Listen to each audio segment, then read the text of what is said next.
A curva daquela estrada nunca me chamou a atenção até aquela semana. Era só um pedaço apertado de asfalto entre mato alto, daqueles que a gente atravessa rápido, com farol no baixo e pensamento longe. Mas, numa noite específica, algo ali pareceu fora do lugar. Não sei explicar. Uma sensação de que tinha alguém observando, mesmo sem ver nada de imediato.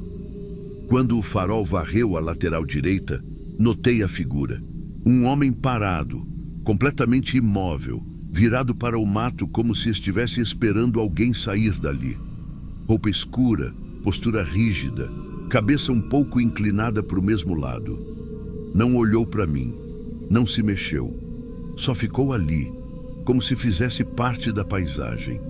Pensei que fosse alguém esperando carona, talvez alguém da região voltando da cidade vizinha.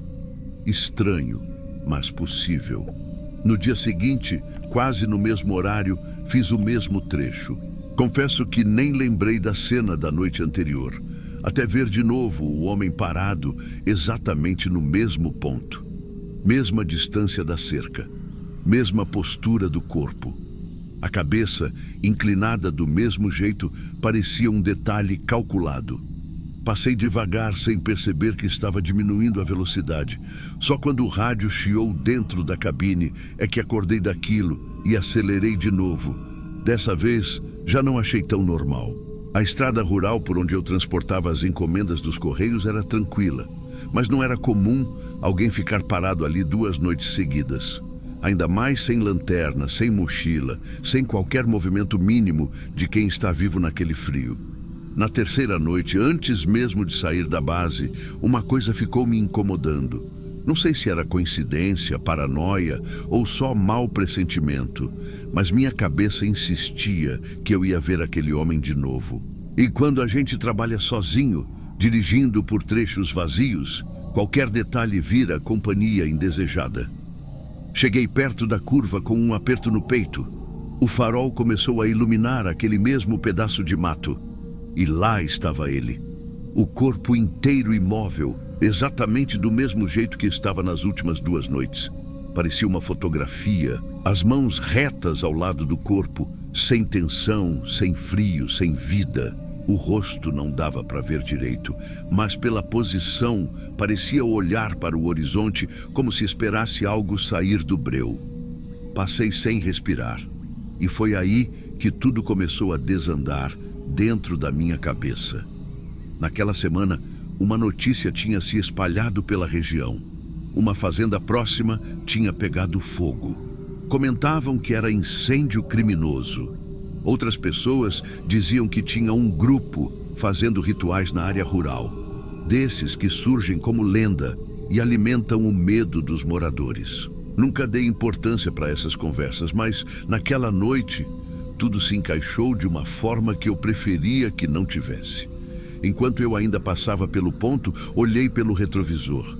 Era para ser só uma conferida rápida, só para garantir que a figura estava ficando para trás. Só que o que vi ali não saiu da minha cabeça até hoje. O homem virou um pouco o rosto. Foi um movimento mínimo, mas suficiente para fazer meu corpo inteiro tensionar e minha mão quase escapar do volante. E o pior, o resto do corpo não se mexeu, nem 1 centímetro, só o rosto como se quisesse acompanhar meu caminhão indo embora. Uma cena silenciosa, impossível de explicar, mas extremamente real. Acelerei sem pensar. O ruído do motor bateu alto dentro da cabine e fiquei repetindo para mim mesmo que eu tinha imaginado aquilo. Que o farol do caminhão deve ter criado um reflexo estranho no retrovisor. Qualquer coisa menos a alternativa que parecia óbvia. Não era uma pessoa normal parada ali. Avancei uns 30 metros e parei no acostamento, completamente tomado pelo impulso de confirmar, de tirar aquela dúvida da cabeça. A estrada estava muda e o breu atrás de mim parecia respirar. Fiquei alguns segundos encarando o retrovisor antes de ter coragem de olhar de verdade. Quando finalmente olhei, o homem não estava mais lá.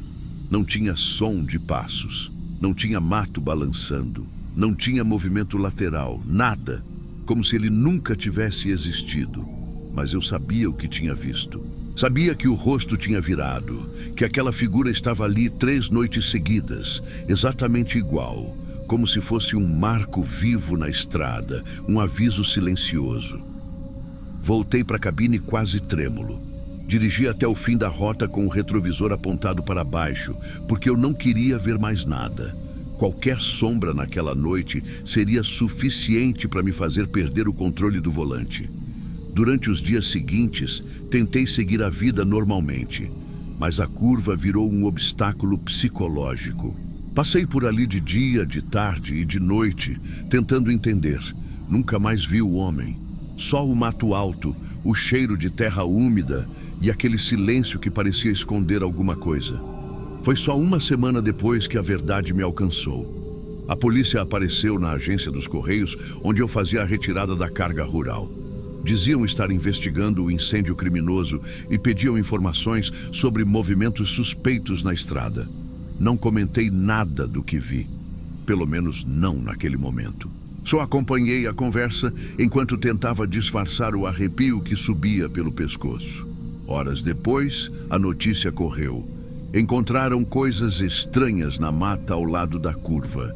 Restos de velas espalhadas, algumas ainda presas em garrafas de vidro riscadas, com símbolos que ninguém identificou na hora.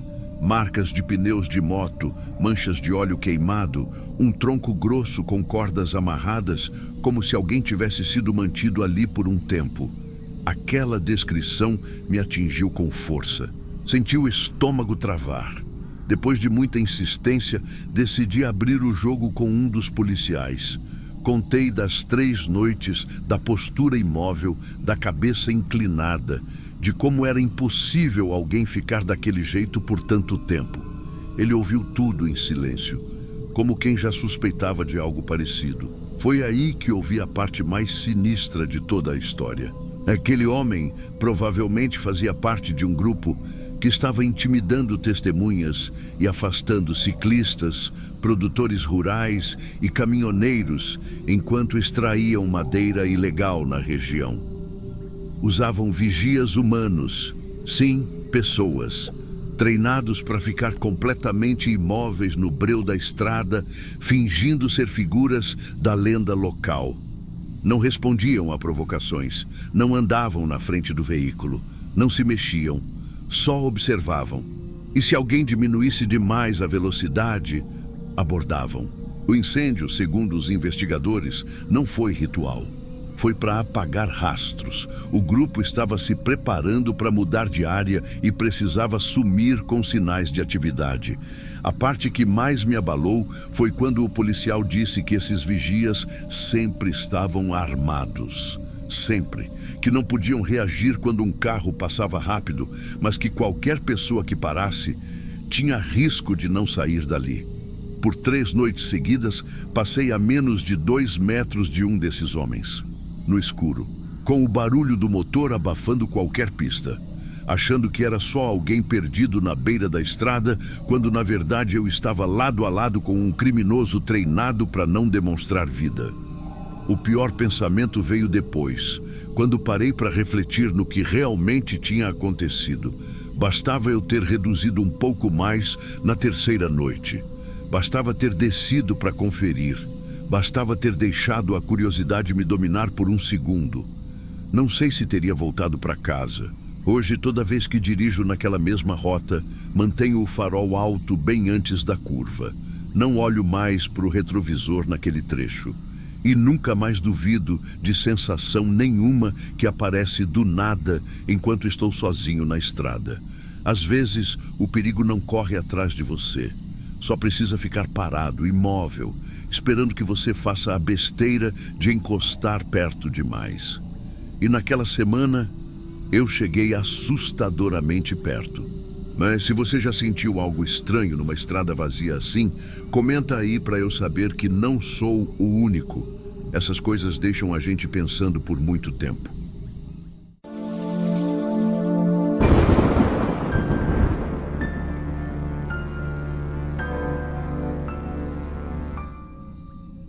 Quando eu conto essa história, muita gente acha que foi exagero da minha cabeça.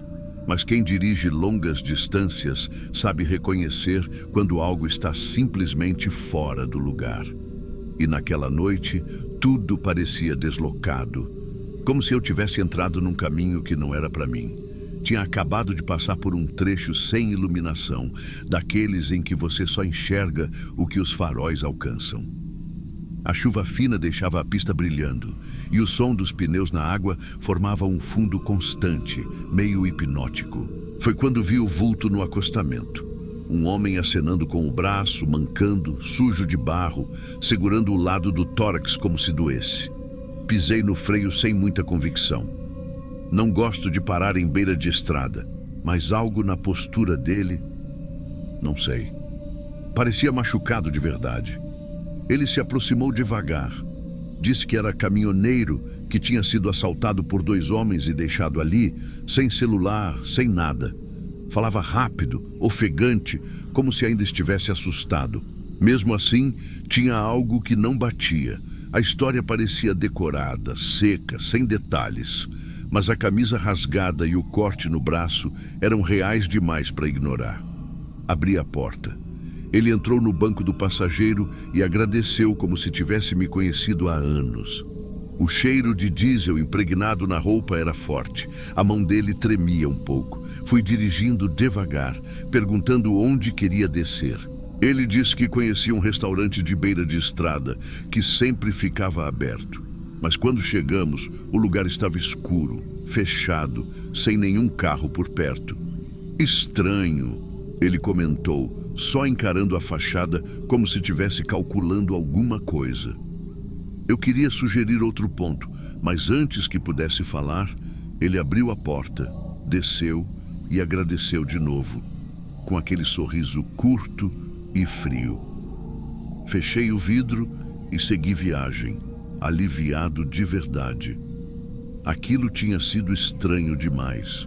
Dirigi por horas, passando por longos trechos vazios. Em um ponto mais à frente, parei numa área de descanso improvisada. Precisava alongar as pernas e respirar um pouco. A chuva tinha parado, mas o ar continuava pesado, úmido. Fiquei encostado na porta do carro olhando a escuridão. A mata ao redor estava tão densa que parecia absorver o som. Não havia nem o ruído de grilos. E então, lá no fundo, entre os troncos, uma movimentação lenta. Uma silhueta se aproximava, descendo o barranco como quem já conhecia o caminho exato. Primeiro pensei que fosse um animal, mas quanto mais chegava perto, mais eu reconhecia o formato. Era ele, o caminhoneiro. A mesma postura, o mesmo jeito de andar, a mesma camisa rasgada. Só que não fazia sentido. Eu o tinha deixado muito atrás, em outra cidade, e ele não tinha transporte nem celular. Mesmo que tivesse conseguido carona, não teria como saber que eu iria parar exatamente ali. Não havia lógica, não havia possibilidade. Travei. Minha respiração ficou curta e meu corpo inteiro esquentou, como se o sangue tivesse acelerado de uma vez. Ele saiu completamente da sombra, caminhando na minha direção com uma calma assustadora, como se estivesse retomando a conversa que não existia. Não achou que eu ia te deixar sem resposta, achou? Ele disse. Mas não era como antes. A voz estava diferente, menos cansada, mais firme. Comecei a entrar no carro devagar, tentando não demonstrar que estava entrando em pânico. Senti os olhos dele acompanhando cada movimento meu. Quando bati a porta, ele avançou os últimos passos até o vidro e deu 2 toques, sorrindo. Um sorriso que não era de gratidão nem de alívio. Era reconhecimento, era objetivo. Arranquei tão forte que os pneus derraparam na água acumulada. Ele não correu atrás. Apenas ficou parado me observando, como se soubesse que eu ia olhar pelo retrovisor. Olhei. E foi aí que percebi o que realmente estava acontecendo. Da mata saíam mais figuras, 4, talvez 5, todas paradas, imóveis, encarando a estrada como se estivessem esperando um sinal. O caminhoneiro levantou um dos braços lentamente, como um comando silencioso. A sensação era de ter escapado por poucos segundos. Dirigi sem parar pelo resto da noite. Nem sei com que consciência fiz as curvas, porque minha mente estava ocupada demais, tentando entender o que tinha acontecido. Por que ele tinha descido da mata? Por que estava tão à frente? Como sabia onde eu estaria? Quando finalmente cheguei em casa, só consegui dormir depois de o sol nascer. Mas mesmo assim, acordei várias vezes com a impressão absurda de que tinha visto aquela silhueta parada na porta do meu quarto. Os dias passaram e o pânico diminuiu. Comecei a achar que de alguma forma eu tinha exagerado, que meu cérebro tinha completado lacunas na escuridão. Até que numa manhã qualquer, minha vizinha me chamou para ver o jornal na TV.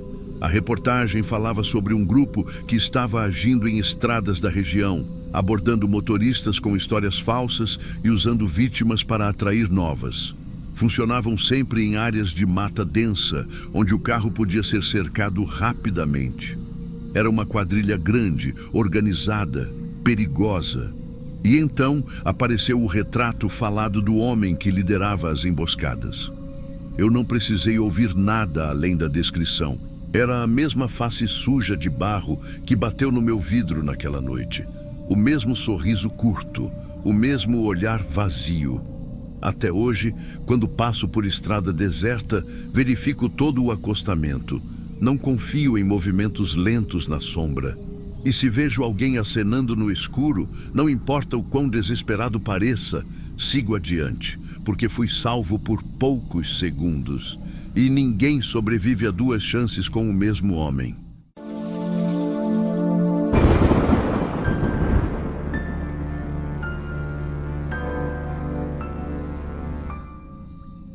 As luzes da estrada pareciam engolidas pelo próprio deserto naquela noite, como se o asfalto tivesse sido estendido no meio de um vazio que ninguém deveria atravessar sozinho.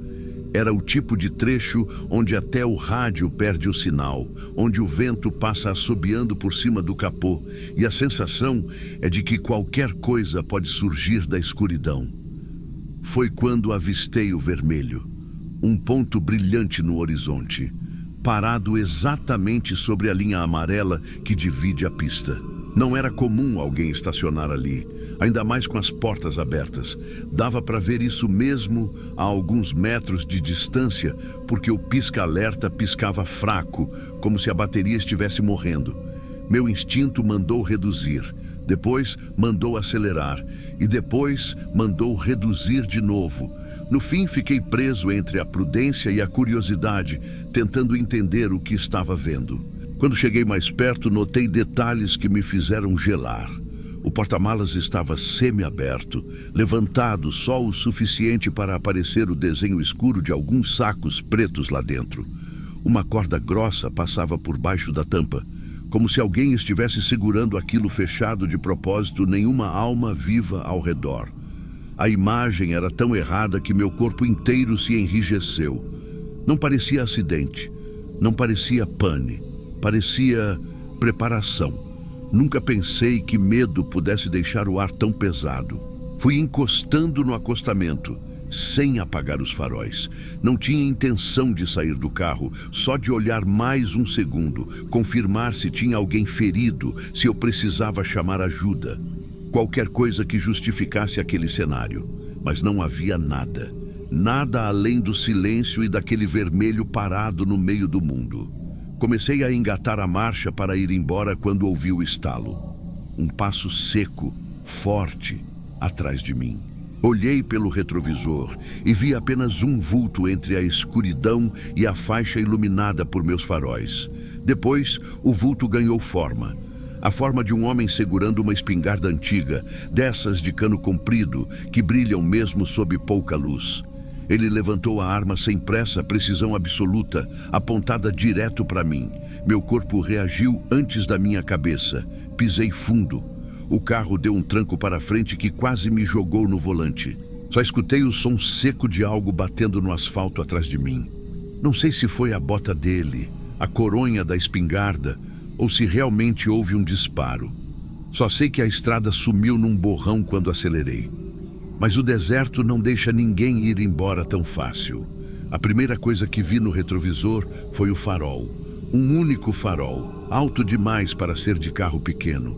Depois o ronco, forte, agressivo, como de uma caminhonete pesada, sem faróis acesos. Ela vinha atrás de mim devagar, controlada, como se estivesse me escoltando na fuga.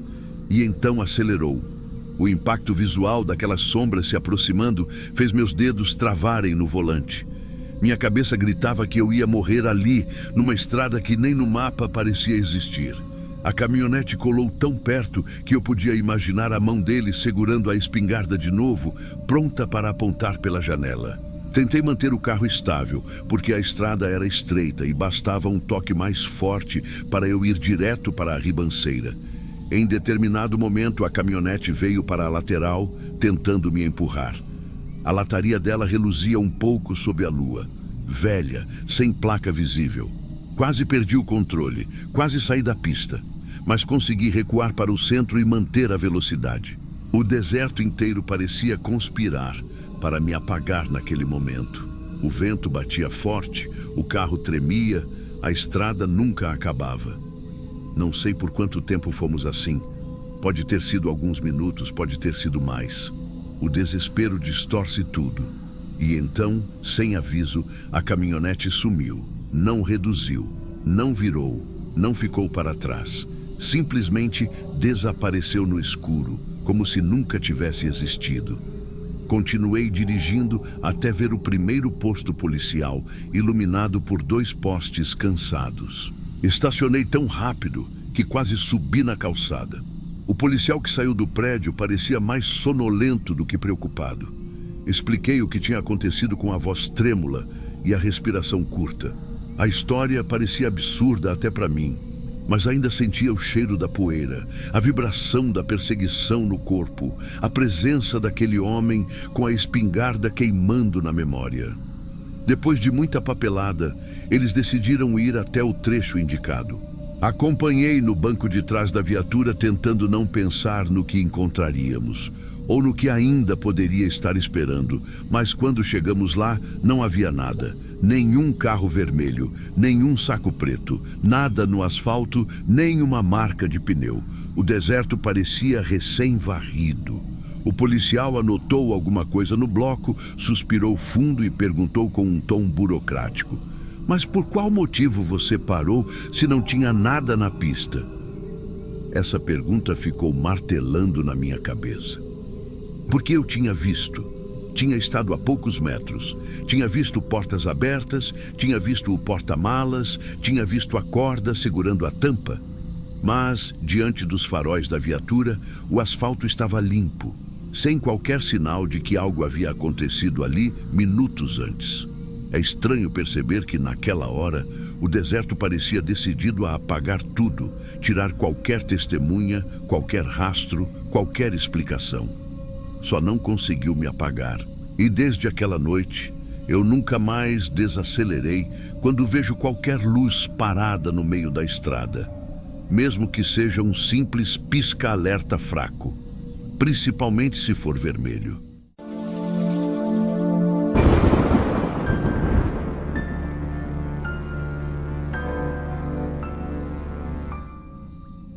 Às vezes a gente acha que conhece bem uma pessoa, até dividir silêncio demais com ela. Foi isso que eu descobri naquele fim de semana, na tal Casa da Montanha, um lugar que parecia ter parado no tempo, com madeira inchada pela umidade, janelas pequenas demais e um vento que entrava pelos cantos como quem pedia permissão para ficar.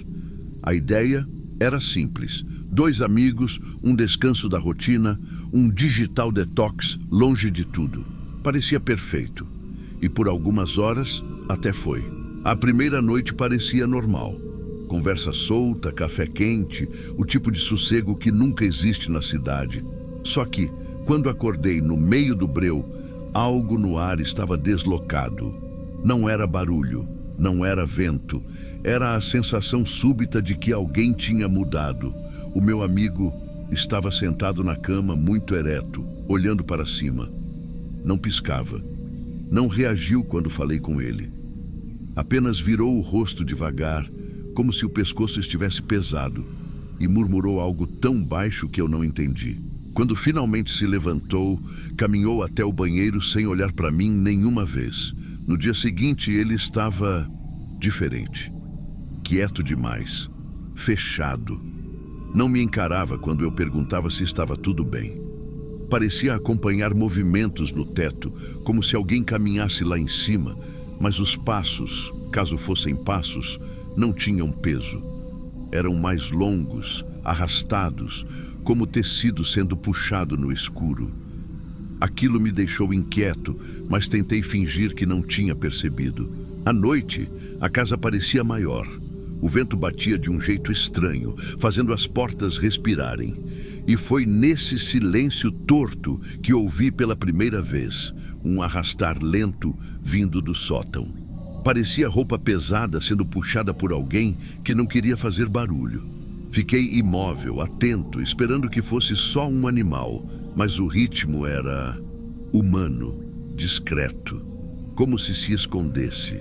Chamei meu amigo, que estava sentado no chão da cozinha, dobrado sobre si, como se o corpo estivesse protegendo algo que eu não podia ver. Ele levantou o rosto e finalmente disse uma frase inteira, mas baixa demais. Não abre aquela porta do corredor. Só isso. Repetiu 2 vezes, quase como um pedido. Não explicou por quê. Quando insisti, ele balançou a cabeça e desviou o olhar. Não para mim, mas para algo atrás de mim, como se alguém estivesse em pé ali. A cada hora que passava, ele parecia uma versão apagada de si mesmo. Falava sozinho, murmurava que não estava sozinho, muito antes de eu escutar barulho algum. Começou a esconder comida na mochila e a trancar a porta do quarto, mesmo quando eu estava dentro. Era como morar com um estranho. Na 3ª noite, o acontecimento que até hoje me faz repensar tudo aconteceu. Acordei com o peso de alguém sentado na beira da cama. Não era imaginação. A madeira realmente afundou. Fiquei paralisado, respirando curto.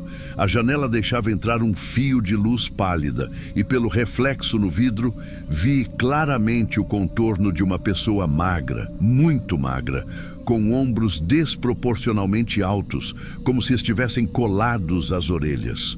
Não era o meu amigo. A silhueta não tinha o formato do corpo dele, nem o jeito de se sentar. Era alguém menor, mas mais tenso. Fechei os olhos por um instante e quando acendi a luz, não havia ninguém. Nenhum peso, nenhuma marca no colchão. Só que a porta do corredor estava entreaberta. Aquela porta que meu amigo pediu tantas vezes para eu não abrir. Aquela porta que estava trancada quando fomos dormir. O amigo não estava no quarto. Encontrei-o sentado no chão da sala, abraçando os joelhos, trêmulo. Quando perguntei o que estava acontecendo, ele respondeu com a voz falhada, como quem tenta esconder que já sabe demais. Ele foi embora. Esse ele me acertou como um soco. Não havia ninguém ali além de nós. Pelo menos era o que eu acreditava. O resto da madrugada foi uma mistura de luzes acesas, portas abertas e uma necessidade desesperada de sair daquela casa antes do amanhecer. Quando finalmente o sol apontou por trás das montanhas, arrumamos tudo sem trocar uma palavra. Só queríamos ir embora, mas a curiosidade, ou medo, me fez parar no centro da vila mais próxima antes de pegar a estrada. Contei ao atendente da mercearia que havíamos alugado a casa por um fim de semana e perguntei se ele sabia algo sobre o histórico dela. Ele ficou sério. Depois, chamou um senhor mais velho, que parecia saber exatamente sobre o que eu estava falando antes mesmo de eu terminar a frase. A história era simples, mas pesada. Um homem viveu escondido naquela casa durante anos, fugindo de uma comunidade religiosa extremista. Ele se abrigava no sótão e se movia entre o porão e o teto por passagens estreitas que só alguém muito magro conseguiria usar. Nunca saía durante o dia. Pegava comida sem ser visto, observava, respirava no escuro e desapareceu sem aviso, como se tivesse apenas mudado de esconderijo. Meu amigo, já emocionalmente frágil, tinha percebido sinais antes de mim. Comida sumindo, roupas fora do lugar, correntes arranhadas, objetos que mudavam de posição. Aquilo mexeu com a cabeça dele. Mexeu com a minha também, quando finalmente conectei tudo. O que me perturba até hoje não é a ideia de que alguém morou ali, mas de que alguém morou ali enquanto nós estávamos dentro. Vivemos dias dividindo a casa com um terceiro morador que nunca vimos de verdade. Um homem que se movia no silêncio, que observava nosso sono, que sentou na beira da minha cama sem que eu pudesse entender por quanto tempo ficou ali. A confiança entre mim e meu amigo nunca voltou ao normal depois disso. Falar sobre o assunto se tornou proibido. E mesmo depois de tanto tempo, às vezes acordo com a mesma sensação daquela noite. O peso de alguém sentado à beira da cama, imóvel, silencioso, como se aquela presença tivesse seguido a gente para longe da montanha e só estivesse esperando outro momento de silêncio profundo para se sentar ali de novo.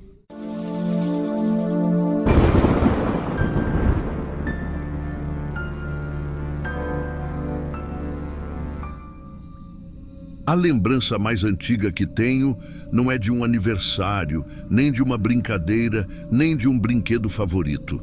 É de uma casa que na época todo mundo dizia que eu tinha inventado, mas que sempre pareceu mais real do que muita coisa que vivia acordado. Lembro da tinta verde descascando, formando placas tortas como cascas de árvore.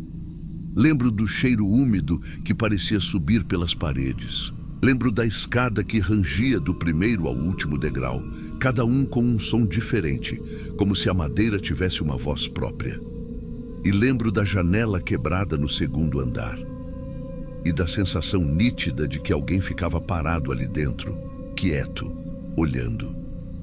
Eu tinha uns 6 anos quando descrevi tudo isso pela primeira vez. Meu pai riu. Minha mãe perguntou onde eu tinha visto essa casa. E eu respondi sem pensar. Eu nunca vi. Isso deixou os dois em silêncio. A partir desse dia, o assunto virou um pequeno incômodo na família. Uma história que eles evitavam comentar porque parecia imaginação demais para a minha idade. Só que não era imaginação, era lembrança. Eu sabia que era lembrança. Quando tentava explicar, a coisa só piorava.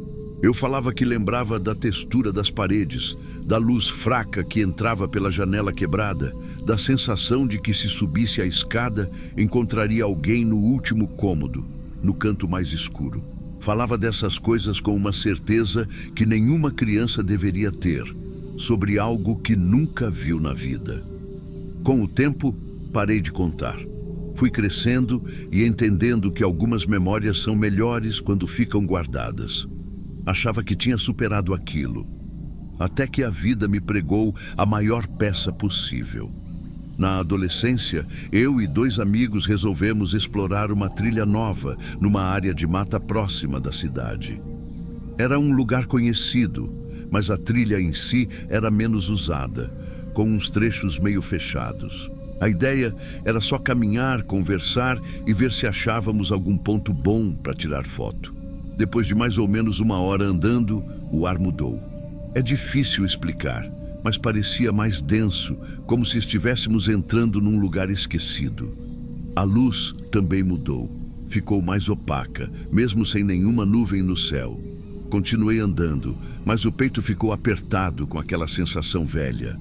Aquela sensação que eu achava que tinha deixado na infância. E então, entre as árvores, apareceu o contorno.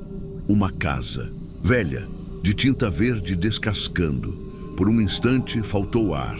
Eu já tinha visto aquilo. Eu conhecia aquilo. Meus amigos riram. Olha isso, parece cenário de filme de terror. Um deles disse. Eles acharam engraçado. Eu não. A casa era exatamente como eu lembrava. A varanda, a porta ligeiramente torta, a janela quebrada no segundo andar. Tudo.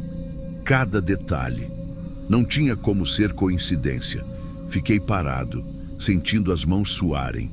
E antes que eu pudesse impedir, falei: eu conheço essa casa. Eles acharam que eu estava entrando na brincadeira. Começaram a inventar teorias, provocar, dizer que eu estava exagerando. Só que meu corpo reagia de outro jeito. O estômago embrulhou, o coração acelerou, a pele arrepiou inteira. Aquela era a casa da minha memória impossível. A casa que eu descrevi quando tinha 6 anos. Enquanto eles discutiam se entravam ou não, eu fui ficando calado. Era como se uma parte minha estivesse tentando fugir dali e a outra estivesse sendo puxada para dentro, por um fio que atravessava anos. A porta abriu com um empurrão leve. O cheiro úmido veio primeiro, exatamente como eu lembrava. Era o mesmo cheiro. O mesmo. Entramos. O piso tinha aquele som oco de madeira antiga. As paredes tinham manchas escuras e o ar parecia parado há décadas. Meus amigos falavam alto, mas pareciam distantes, como se eu estivesse ouvindo tudo debaixo d'água. E então vi a escada. A mesma escada que eu lembrava desde criança. A madeira, o formato, a curva levemente torta no meio, tudo igual. Toquei no corrimão e tive certeza. Aquilo não era uma coincidência. A textura era a mesma que minha memória guardou. E um detalhe pequeno, mas que me fez tremer. O terceiro degrau tinha uma ranhura profunda, transversal, como se alguém tivesse passado uma faca ali. Eu lembrava dessa ranhura. Eu lembrava do som daquele degrau rangendo mais grave que os outros. Como uma criança poderia inventar isso? Um dos meus amigos subiu 2 degraus e falou: deve ter sido alguém que morou aqui. Talvez ainda tenha alguém. Vai que achamos um morador de rua. Quis dizer para ele não subir. Quis segurar o braço dele, mas fiquei paralisado, porque naquele momento a lembrança voltou inteira, como se alguém tivesse acendido uma lâmpada dentro da minha cabeça. A sensação de que tinha alguém parado no segundo andar. A certeza de que eu já sabia o que ia encontrar lá em cima. E o peso da pergunta que comecei a evitar desde os 6 anos. Como eu lembrava de um lugar onde nunca estive? Comecei a subir devagar. Cada degrau rangia exatamente como eu sabia que rangia. O primeiro era mais agudo, o segundo tinha um som quase abafado, o terceiro tinha aquele gemido grave, o mesmo da minha memória. E quando pisei ali, o som exato ecoou, como uma confirmação cruel de que nada daquilo era novo. Meus amigos estavam a alguns passos na minha frente fazendo brincadeiras idiotas, mas a voz deles foi sumindo conforme nos aproximamos do corredor do segundo andar. O corredor era estreito, com uma porta à esquerda e outra à direita, ambas entreabertas. Mas o último quarto, o do fundo, tinha a porta totalmente aberta, exatamente como eu lembrava. A luz entrava pela janela quebrada, formando uma faixa torta no chão. Eu sabia disso antes mesmo de chegar perto, e foi aí que minha respiração travou. No canto do quarto, parada, completamente imóvel, havia uma mulher. Não consegui ver o rosto dela. O cabelo caía sobre os ombros, escuro, pesado, e o vestido parecia úmido, como se tivesse acabado de sair de um lugar frio. Ela não se mexia, não respirava, não fazia nada. Mas eu sabia que ela estaria ali. Eu lembrava dela. A lembrança veio inteira, não como um sonho, mas como um retorno. Como se eu tivesse estado naquele exato cômodo, naquele exato canto, vendo aquela exata figura, anos antes de pisar ali de verdade.